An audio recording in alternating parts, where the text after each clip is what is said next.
ano? Madipay. Madipay daw. Napigsa. Ang ibig sabihin, pagod na ba tayong mga kapatid? Pagod na ba tayo? Madipay, gano'n. Isa sa mga pastor sabi niya, pagod na ako. Gusto ko na rin magpahinga. Gusto ko na rin umuwi at magpurbot. Hallelujah! In God's perfect time, darating ang panahon. Amen. Praise the Lord! Ano po ang sabi po niya sa Matthew chapter 11, verse 28 to 30? Amen. Praise the Lord! Ang sabi po niya sa Matthew chapter 11, verse 28 to 30, lumapit kayo sa akin, kayong lahat na nahihirapan at lubhang nabibigatan sa inyong pasanin, at kayo'y bibigyan ko ng kapahingahan. Pagod na pagod na pagod na pagod ka na ba? Ito yung 11:28 and 29, sabi niya, pasanin niyo ang aking pamatok at matuto kayo sa akin, sapagkat ako'y maamo at may mababang loob. Makakatagpo kayo sa akin ng kapahingahan, sapagkat madaling dalhin ang aking pamatok at magaan ang pasaning ibibigay ko sa inyo. Hallelujah. Magaan ang pasanin. Pagod na pagod na pagod na pagod na po ba tayo? Diba? Maraming hindi umiimik, ibig sabihin pagod na. Manalangin po tayo. Hallelujah, Lord Jesus! Lord, ang pag-aaralan po namin ay ang aming kapaguran. Pero naniniwala po kami sa umagang ito, Panginoon. You will renew our strength, Lord Jesus. Dear Heavenly Father, ito po ang iyong lingkod, O Lord God. Itago mo po ako sa iyong likuran. Hayaan mo na ikaw ang magningning. Hayaan mo na magrema sa mga kapatiran ko, Panginoon, ang mga salitang ito na magre-remind po sa amin na kung kami napapagod, naririyan ka at handa, Panginoon, na magpagaan ng aming mga pasanin. Thank you, Father God. Their Holy Spirit, manguna ka po sa amin at hayaan mo, O Diyos, na maibsan at mawala ang aming kapaguran sa araw na ito. Thank you, Father God. We give you praise. We give you glory. In Jesus' name we pray. Amen. Hallelujah. Alam niyo po ba na habang ginagawa ko po the whole week po ito, actually hindi ko pa po alam na ako yung magtuturo, pero bakit ako naghahanda? Amen. Yun pala, sabi ko kay Sis Weng, ask mo si Pastora Carol kung okay na. Kahapon po yata or Thursday, hindi pa okay si Pastora Carol. Ang alam po namin, si Pastor Rodel, Pastor, enjoy na enjoy ka dyan. Uuwi this day. Nag-send ng message, hindi pa po makaka-uwi sa linggong ito, pero makakasama na natin next week. Amen. But praise the Lord. Sabi ko, Lord, paano ko tatapusin ito? Panay ang pahanda sa bahay. Panay ang bisita sa bahay dahil mamamanhikan ang side ni lalaki. Amen. So busy po ang iyong lingkod. Amen. And then, alam niyo po ba, nung gagawin ko na po ito ng Friday night, nung sisimulan ko na pong mag-outline, habang po sinisimulan ko po ito, hindi na po magkamayaw yung luha ko, yung uhog ko. Bakit? Sabi ko, Lord, ako to eh. Oh. Palakpakan daw natin ang Lord, sabi nga ni Kuya Eddie. Amen. Lord, ako ito eh. Yung nakakaramdam din ng pagod. Yung nakakaramdam din yung bang gusto mong umuwi na pag nasa Pilipinas ka, may pinuntahan ka, gusto mo nang umuwi sa bahay nyo dahil gusto mong humilata. Dahil gusto mong magpahinga na kumbaga pagkapasok mo ng bahay mo, tanggal ng sapatos, higa ka agad. Na yung hawak mo yung oras mo. Nagigising ka sa anumang oras. Pero hindi. Kailangan nating bumangon ng maaga dahil nangangamuhan tayo. Pagod ka na ba? And then, maalala ko yung pagod na tayo. Bakit? Sunod-sunod ang mga problema. Hindi pa lang natatapos yung isa, meron na namang problema.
ginawa nila. Pagod ka na ba?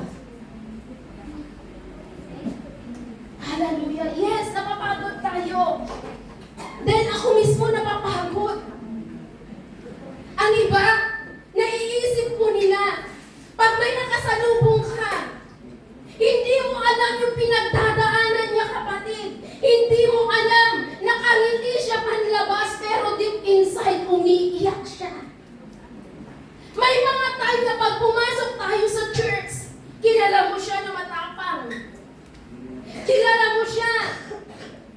Or kilala natin ang bawat isa na every Sunday nakangiti tayo. Every Sunday tayo yung nag-i-encourage. Every Sunday tayo na nagbibigay ng mga verses. Pero kapatid, beyond doon sa smile niya, beyond doon sa mga sinasabi niya, ini-encourage niya. Kapatid kong minamahal, sa loob-loob niya, umiiyak siya. Pag pumasok siya, alam niyo mga kapatid, sa umagang ito, hindi ko alam kung ano ang kabigatan ninyo. Pero alam ko na ang bawat isa sa atin, meron at meron. Magkakaiba nga lang. Pero may pasanin ka. Pagod ka na ba? Anong sabi po ng ating pong Panginoon? Pag tayo'y napapagod, may tatlo lang tayo, mabilis lang po tayo. Sabi po niya, buti sana kung napapagod tayo, tulog lang. Amen. May mga time na gusto nating matulog, pero pagkagising mo, yun. Amen.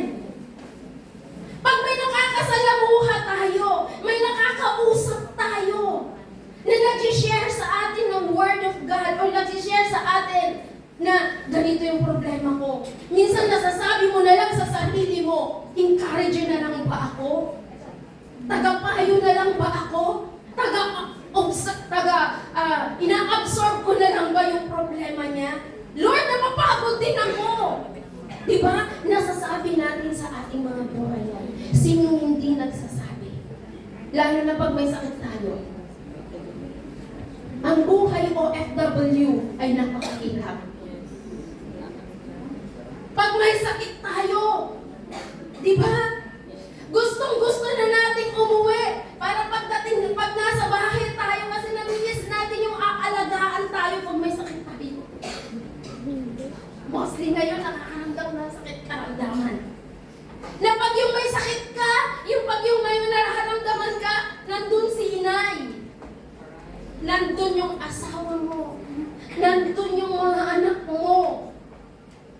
Na magtatanong sa'yo kung kumusta ka. Ano yung pakiramdam mo? Pero pag nandito tayo, di ba? Pag nandito tayo, masakit ang ulo mo, masakit ang buong katawan mo, walang nagtatanong kung okay ka ba o hindi. Pero anong sabi? Anong imbitasyon ng Panginoon sa atin? Come to me. Anong sabi? Anong sabi ng ating pong Panginoon? Lumapit ka sa akin. Halika, imbitasyon, you must. Napapagod ka? Nalulupaypay ka? Hindi mo alam na kung paano mo simulan yung buhay mo sa taong ito? Kapatid, napakasimple yung imbitasyon ng Panginoon. Lumapit ka sa Lord. Bibigyan ka niya ng kapahingahan. Hallelujah. Amen. Kung nung last, yung pong hollow block, sabi natin pag empty yan, kaya hollow is empty, lagyan natin. Ngayon naman, magpa-empty tayo sa Lord. Punong-puno ka na? Ano yung mga punong-puno dyan? Punong-puno yung kaisipan po natin ng takot, ng alalahanin, ng kung ano-ano na siyang nagbibigay ng kapaguran sa atin. Number one, you need to become empty. Lord, empty me. Or, be humble. Maalala niyo yung balo? Sa 2 Kings, chapter 4. Kung babasahin po natin yun. Yung balo, yung widow na ito, wala siyang asawa. Namatay. Namatay, empty na, wala na silang iluluto. Napakaliit na ng kanyang oil. Pero hindi siya nahiya na nagsabi kay Elijah. Kasi bakit siya nahihiya? Nung una, nahihiya siya. Pwede niyang sabihin na nahihiya siya na, ba't ko sasabihin, propeta rin yung asawa ko eh. Dahil prophet din yung asawa niya. Pero namatay yung asawa niya. Bakit ko sasabihin? Eh, propeta yung asawa ko, nahihiya siya. Pero anong ginawa ng balong ito? Ang ginawa niya, lumapit siya kay Elijah. Diba? Itong bahalo na ito wala na. Pero anong sagot ni Elijah? Ano ang magagawa ko? Diba? Pero nung sinabi niya lahat kay Elijah, nag-overflow yung pagpapala ng oil sa kanya. Pwedeng gawin ng Lord sa buhay mo yan, kapatid. Kung punong-puno ka na, we need to become empty. Ano yung empty? Yung pong ibig sabihin doon, magpaka-humble po tayo. Aminin natin sa Lord. Aminin mo sa Lord. Aminin natin na tayo ay walang-wala na. Lord, pagod na ako. Lord, ubos na ako. Sinong nakapanood? Nung Katniel. Matagastas tayo. Si Katniel na sabi mo niya, House of Us.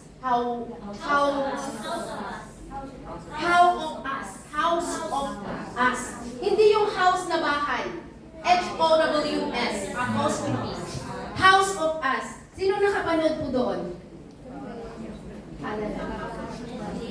Alam niyo po ba na merong nakaantig ng paningin at ano ko doon nung pong dumaan sa newsfeed ko yun?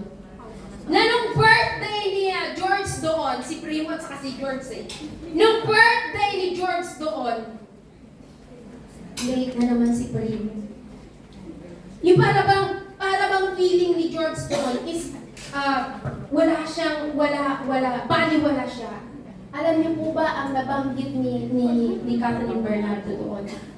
Pagod na pagod! Okay lang sana kung isang pagod lang eh. Pagod na ako, okay lang. Pero alam niyo yung word na sinabi niya, pagod na ako sa kaiintindi sa'yo. Sa kahihintay sa'yo. Na matupad lahat ng promeso mo. Di ba? Pag yung word is pagod lang, okay lang eh. Pwede mo yan ipahinga. Pero sa atin, pagod na tayo. Kailangan na natin magdiskarga.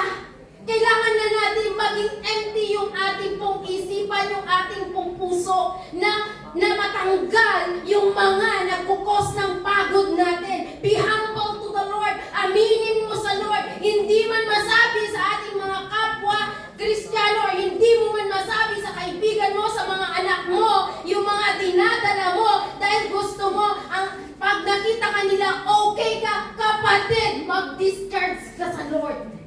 Sabihin mo, Lord, ubos na ako. At hayaan mo na habang ini-empty ka ng Panginoon, amen, habang nagdidiskarga ka ng mga pasan-pasanin mo, remember ito kapatid, sabi po natin, na sa tingin po natin ay tila pinabayaan na ng Panginoon. Minsan nararamdaman natin yun, di ba? Na nandyan pa ba ang Diyos?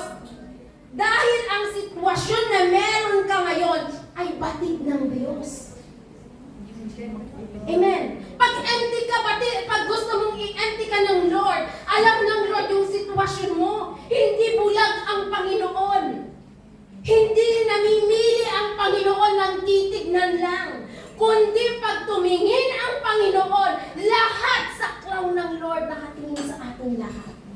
Amen. Hallelujah. Sabi po niya, alam ng Diyos yung sitwasyon mo. Batid ng Diyos yung sitwasyon mo. Anong sabi niya sa Psalms 139 verse 1 to 3? Sabi po niya, ako'y iyong sinisiyasat, batid mo ang aking buhay. Ang lahat kong lihim, Yahweh, ay tiyak mong nalalaman. Tingnan po natin ito, di ba may kantang ganito? Amen! Sabi po niya, ako'y iyong sinisiyasat. Diba? Alam ng Lord yan eh. Batid ng Lord yung hirap mo eh. Batid ng Lord yung higbi mo every night. Batid ng Lord yung hindi mo palang sinasabi sa Kanya o hindi mo masabi sa kapwa mo. Alam na ng Lord yan. Nasisiyasat na ng Lord yan. Kaya kapatid, itago mo man sa tao yung kapaguran mo. Alam ng Diyos yan. Ang nais lang ng Diyos sa araw na ito para tuluyang mapagpala ang taon mo sa 2024. Ibigay mo sa Lord lahat. Tanggalin mo lahat para empty heart ka. At pag empty heart ka, papalitan ng Lord, papagaanin ng Lord. Bibigyan ka ng kapahingahan ng Panginoon.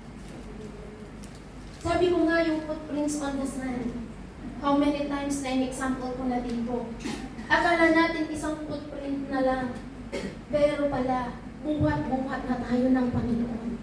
Dahil alam ng Lord na yung pasanin mo, halos hindi mo na kaya.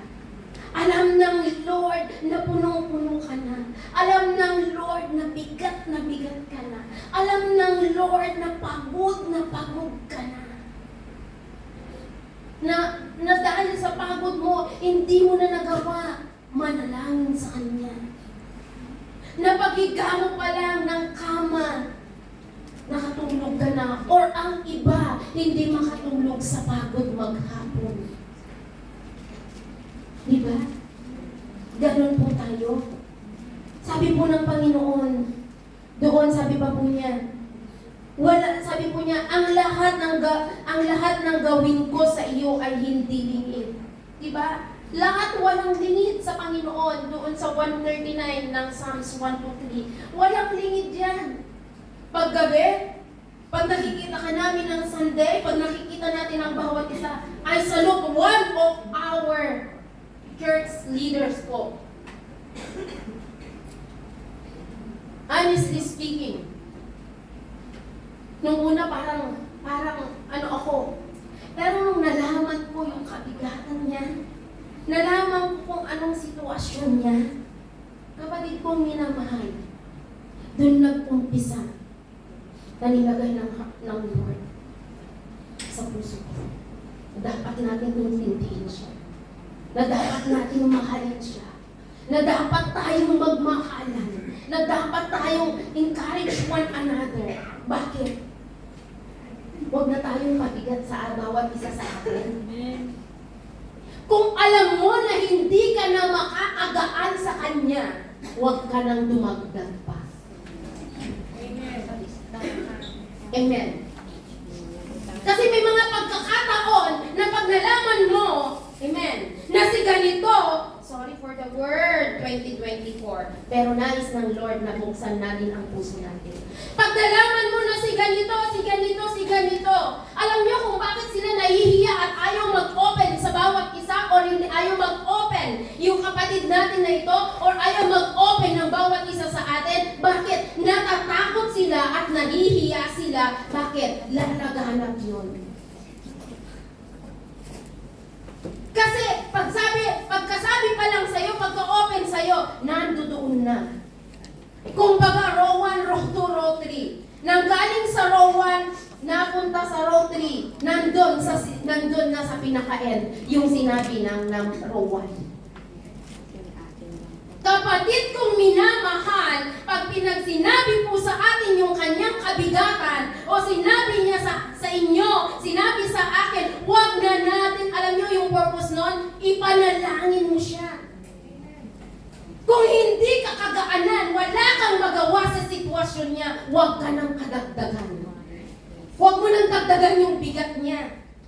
Baka ikaw pa ang maging dahilan ng kanyang pagkatumba. Amen. Empty me, Lord. Be humble. Sabi pa po niya, ang iyong nakikita, gumagawa, o hindi man ang lahat ng gawain ko'y pawang iyong nalalaman. Ano man ang gawin mo, walang nalilingid sa Diyos. Amen. Kaya kung ikaw ay napapagod na, kaya kung ikaw ay nabibigatan na, sabihin mo kaagad sa Lord, mag-humble down ka kaagad sa Lord, sabihin mo, Lord, Psalms 139 verse 1 to 3, siyasatin mo na ako, Lord, kasi minsan alam ninyo, bakit? Na pag punong-puno ka na, ang alam mo na solusyon ng problema ay pumunta sa barkada. At pag pumunta ka sa barkada, hindi mo nalalaman na yung pagod mo madodobli doon. Sabi po nila dito sa Rowan, tagay na. Amen. So, tingnan po natin mabuti. Empty me, Lord. Kaya pagod na pagod tayo dahil punong-puno tayo. Punong-puno yung puso natin. Punong-puno ng kapighatian. Punong-puno ng sama ng loob. Punong-puno ng inggit. Punong-puno ng lahat-lahat. Amen. O bakit hindi tayo makausad? Because we are always comparing to other. Na ikinocompare, Lord, bakit siyang angat niya? Bakit parehas lang naman kami na naririto sa Hong Kong? Parehas kami ng taon na nag-stay sa Hong Kong. Bakit angat siya? Kapatid, huwag ka nang mag-compare. Dadagdag na naman yan sa kabigatan mo. At yan naman ang dahilan ng kapaguran mo. Yan na naman ang papasok sa isipan mo na gagawa ng kung ano-ano at sa kakatingin mo sa kapwa mo, instead na pumunta ka ng church, ayun, nagkuskus ka. Diba? Pagod ka na sa pag-iisip, pagod ka pa sa katawan. Lord, empty me. Tingnan natin yung balo. Empty na lahat, pero nag-overflow. Nag-overflow yung oil niya. Nakapagpabigay pa siya. Nabayaran pa niya yung mga hiram niya sa kapitbahay. Basahin niyo yung 2 Kings chapter 4. Diba? Gustong-gustong gawin ng Lord sa atin yon. Lord, sabi mo, hindi mo ako iiwan. Lord, sabi mo, pasasaganain mo ako. Pero bakit, Lord, 2024, marami pa rin akong utang kay Uncle Brian. Alam niyo kung bakit? Hindi lang nagbayad. Alam niyo kung bakit? Nais ng Lord na ikaw ay hugutin doon. Pero dahil sa mga luho natin, di ba? Kapatid ko minamahal, yun ang isang nagpapabigat sa atin.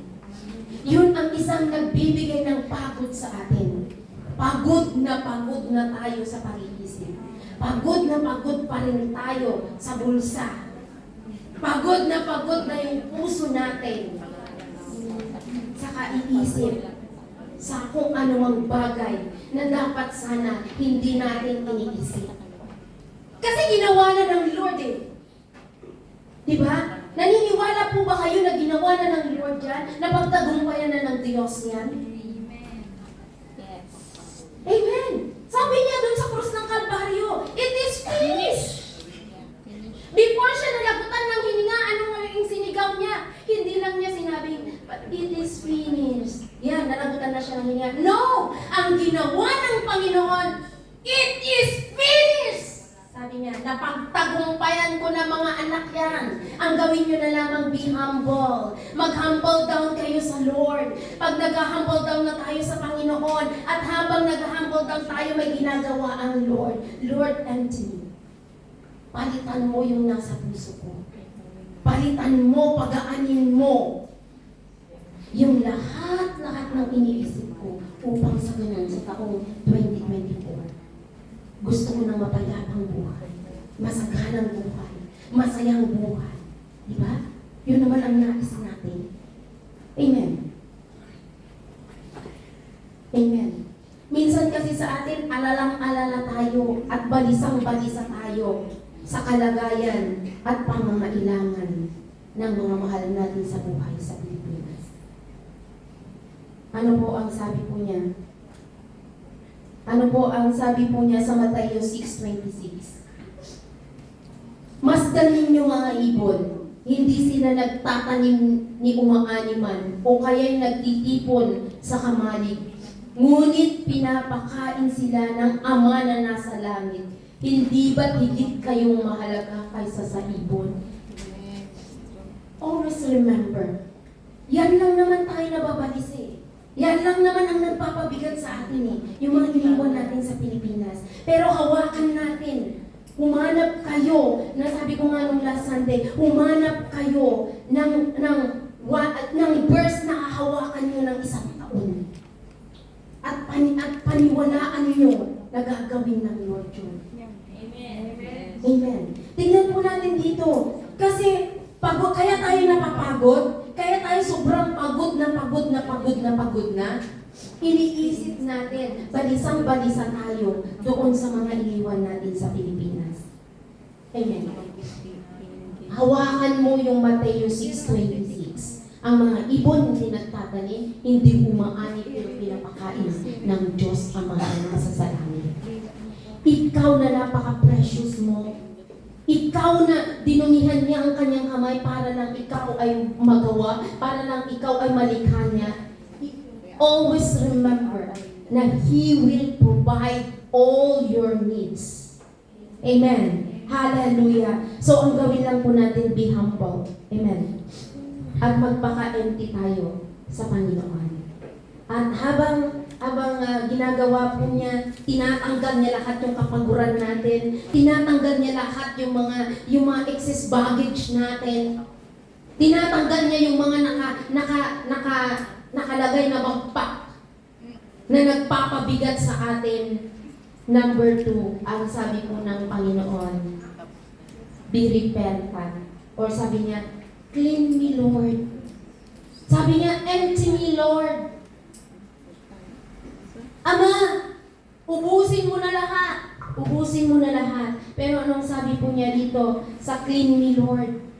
Ang clean me, Lord, sabi po niya, be repentant, going back to God, following God, follow His direction, follow His instruction.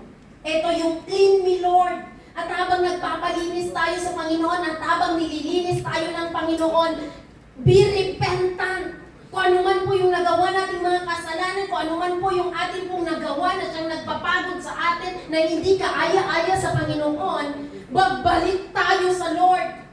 Sundan natin ang Panginoon.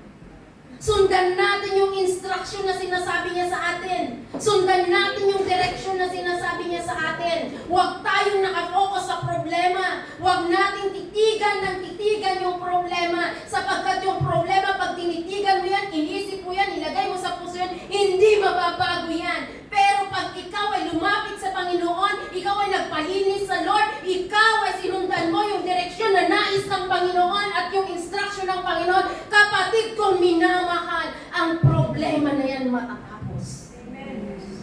Hallelujah. Matatapos yan. Pero pag tinitigan mo yan, umupo ka, magmukmuk ka, umiyak ka, na wala kang ginagawa, kapatid, walang mangyayari. Ang gawin mo, Panginoon, habang ako ay ini-empty mo, habang ako ay nagka-humble down, habang ako ay nililinis mo, habang nasa sa akin yung repentant spirit, ang Lord gumagawa ng kaparaanan at yung kaparaanan ng problema mo na nagpapabigat sa'yo, wala na, kapatid. Pinagaan na ng Lord. Binigyan na niya ng solusyon. Kaya huwag ka nang magmukmok. Kaya huwag ka nang umiyak. Amen. Huwag ka nang umiyak. Kasi habang lumalapit tayo sa Panginoon, habang tayo ay nagre-repent sa Lord, anong sabi niya sa Luke 12:7? Sabi niya, maging ang buhok ninyo'y bilang niyang lahat. Kahit huwag kayong matakot, higit kayong mahalaga sa maraming maya. Always remember, pag lumapit po tayo sa ating pong Panginoon, bilang niya lahat ng hibla ng buhok mo, kapatid. Hindi ba, manipis yung buhok ko. Manipis man yan, makapal man yan, bilang na bilang ng Panginoon yan, kapatid. Kaya, huwag kang matakot. huwag kang mabalisa, bagkos lumapit ka sa Panginoon at magrepent ka sa lahat ng kabigatan na hindi inais ng Panginoon na mangyari sa buhay mo. Yun lang ang solusyon natin.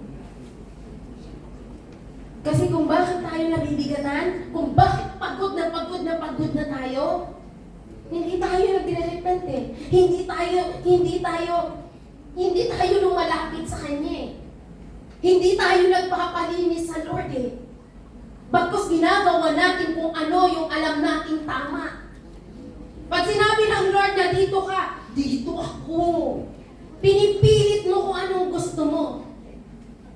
Pero pag nagka-aberya, Lord, akala ko ba hindi mo ako iiwan, ipababayaan man? Di ba sinisi mo na naman ng Lord? Sinasabi ng Lord, follow my instruction. Pero hindi mo pinapalo yung instruction niya. Nakapokus ka doon sa tinititigan mo na siyang nagbibigay ng pagod sa'yo. Pagod ka na ba? Hallelujah. Kung nakakaramdam ka ng kapaguran, ng pagod ka na ba? Kapatid kong minamahal, anong sabi po niya? Doon po sa 1 Corinthians chapter 10:13. Sabi po niya doon. Anong sabi po niya sa 1 Corinthians? Sabi po niya, at huwag kang panghinaan ng loob sa mapagsubok na iyong dinadaranas ngayon. Huwag po tayong panghinaan. Mag-repent lang tayo sa Lord. Anong sabi po niya sa 1 Corinthians chapter 10:13? Sabi po niya, wala pang pagsubok na dumating sa inyo na hindi naranasan ng ibang tao. Tapat ang Diyos at hindi niya ipapahintulot na kayo'y subukin ng higit sa inyong makakaya. Sa halip pagdating ng pagsubok, bibigyan niya kayo ng lakas upang makayanan ito at paraan upang malampasan ito. Hallelujah. Cleanse me, Lord. Amen. Lord, linisin mo po ako. Alam ng Lord, darating pa lang yung pagsubok mo, binigyan na ng Lord, sabi ko kanina, ng kalutasan. Ang gagawin mo na lang, mag-repent ka sa Lord. Lord, be humble or empty me. Open and close parenthesis, sabi po niya roon, be humble. Number 2, clean me, open and close parenthesis, sabi po niya, be repentant. Makikita po natin doon yung pagmamahal ng Lord sa atin. Makikita po natin doon bakit ang magandang halimbawa po dito po sa cleanse me Lord or clean me Lord or be repentant. Yung ginawa niya sa krus ng Kalbaryo. Hindi siya nag-atubili. Alam niya yung bigat na mararanasan niya. Alam niya yung pagod, hindi lang pagod sakit na mararanasan niya going to the cross of Calvary. Yung patungo siya sa cross ng Kalbaryo, alam niya yung mararanasan niya. Alam niya na yuyurakan siya. Alam niya na tatadyakan siya. Alam niya na tutusukin siya tatagiliran at lalabas ang dugo para ikaw at ako ay maligtas. Alam niya yung habang, tingnan po natin kung nabibigatan ka na at pagod ka na, isipin mo yung krus ng Kalbaryo. Isipin mo ang ating Panginoong Jesucristo doon, nakahang. Ang init-init. At yung pako na ginamit doon, hindi lamang basta pakong simple lang. Yung pinakamalaking pako. Bumili ka ng D4 o D5 na pako, ganyan kalaki. At hindi lamang simpleng pako. At nung napako siya doon, at habang nakapako siya doon, hindi niya sinabi, or habang siya po ay naglalakad patungo pa lang, hindi siya nagreklamo. Ang laging panalangin niya, Lord, patawarin mo sila. hindi nila alam ang kanilang ginagawa. Ang iniisip pa rin niya ay sila. Pero tayo, makaranas lang tayo ng kunting pagsubok, kunting kabigatan, kunting kapaguran. Nakalimutan mo na yung nakahang doon sa cross ng Kalbaryo. Gumagawa ka na ng solusyon ng pagod mo. Nakalimutan mo na yung 1 Corinthians 10:13. Napakalimutan mo na yung Jeremiah 33:3. Ang dami mo nang nakalimutan sa napakaliit na kapaguran mo. Ang gawin mo natin, lumapit tayo sa Panginoon. Be repentant. Amen. Be repentant po tayo. Kasi tuturuan tayo ng Panginoon. Tuturuan tayo ng Lord kung ano yung gagawin natin. Tuturuan tayo ng Panginoon kung paano natin harapin ito. Hindi niya tayo tuturuan na talikuran ito. Na pag tinalikuran mo, ang akala mo'y tapos na. Yun, babalik at babalik pa rin yung kabigatan na yan. Ang gawin mo, harapin mo, nakasama mo ang Panginoon. Kapatid, marirelease ka. Pag hinarap mo yan, hindi lang marirelease, talagang madideliver ka. Talagang lahat mawawala. Amen. Sapagkat ang Diyos, hindi ka niya hahayaan. Na kung minsan akala mo'y pinabayaan ka ng Diyos, kapatid, hindi ka niya pinabayaan. Nang akala mo minsan, always remember na hindi ikaw ang pumili sa Diyos. Diba? Ikaw ang pinili niya. Ikaw ang tinawag niya. Eh kung ikaw ay tinawag niya at pinili niya, hindi niya hahayaan na matutumba ka. Hindi niya hahayaan na mapapagod ka. Hindi niya hahayaan na pagod ka. Ang gagawin niya, bubuhatin ka niya. Kasi pinili ka niya. Bakit? Bakit tayo nagtitiis na magtrabaho bilang domestic helper? Kasi pinili natin. Di ba? Pinili natin mga ibang bansa, kaya tayo nagtitiis. Na kahit minsan masakit yung balakang, masakit ang likod, masakit ang kalamnan, pero tinitiis natin kasi pinili natin magtrabaho rito at kumita ng pera para sa ating pamilya. Di ba? Nagtiis tayo. Ganun din ang Lord. Pinili ka niya. Tinawag ka niya. Alalahanin mo lagi, hindi ka niya iiwan. Kasama mo siya. Maraming beses na nadadapa ka, maraming beses na natutumba ka, pero hindi ka hinayaan ng Lord na naglubog doon. Anong ginawa niya? Hinangot tayo ng Panginoon. Amen. Last but not the least. At habang tayo ay empty, at habang tayo ay nililinis ng Lord, eto naman ngayon yung huli. Lord, punuin mo naman ako ngayon! Sabihin natin sa Panginoon, Lord, fill me! Pero bago ka ma-fill in, be surrendered to the Lord. Lord, isinusuko ko na lahat. Huwag kang mag-iwan. Kasi pag nag-iwan ka ng kahit gatuldok na yan, iyan na naman ang pag-uumpisahan ng kapaguran mo. Lord, fill me! Punuin mo na ako, Lord! Empty na ako! Malinis na ako, Panginoon! Ngayon, pwede mo na akong punuin! Sabihin mo sa Lord, Lord! Punuin mo na ako! Hindi mo man naiintindihan kung bakit nangyayari ito sa iyo ngayon. Pero, nag-uumapaw ang pagpapala ng kapayapaan, ng pagmamahal, ng kagalakan na ibinibigay ng Diyos sa buhay mo. Amen. Hindi mo maintindihan kung bakit ka dumaranas ng mga ganyang kabigatan. Pero, tingnan naman natin, pinagpala ka kapatid. Punong-puno tayo ng pagpapala ng kapayapaan. Amen. Punong-puno tayo ng kagalakan. Punong-puno tayo ng hindi kayang ibigay ng ng kamunduang kapayapaan. Hallelujah! Sino sa atin ang magsasabi pa ngayon na bigat siya? Sino sa ating kalagitnaan ang magsasabing ayaw ko nang magpatuloy, pagod na ako? Sinong nagsasabi na pag may problema, kunting kagat ng langgam, Lord, masakit yung paa ko, hindi ako makapag-church.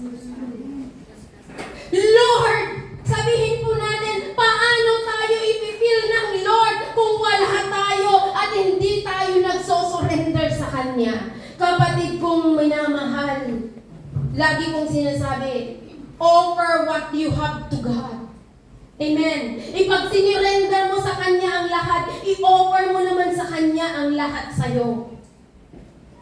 Pag empty ka na, pag cleanse ka na, pag nalinis ka na, ipipiliin na lang ng Lord yan. Did you still, maalala niyo po, pag gamitin po natin yung ating imahinasyon. May isang tubig dito na ang nasa loob niya ay itim. Pag binuhusan mo ng binuhusan ng tuloy, mawawala yung itim. At yung tubig na clear ang papasok doon sa baso, right? Ganon ang ginagawa ng Lord sa atin ngayon. Pagod ka na ba? John chapter 7 verse 38. Sabi po niya, whoever believes in me, as the scripture has said, out of his heart will flow rivers of living water. Amen. Mag-uumapaw yung pagpapala. Mag-uumapaw yung ipipilin ng Lord sa'yo. Kaya mahal kong mga kapatid sa pananampalataya, huwag na huwag kayong susuko. Huwag na huwag ninyong sasabihin na, Lord, pagod na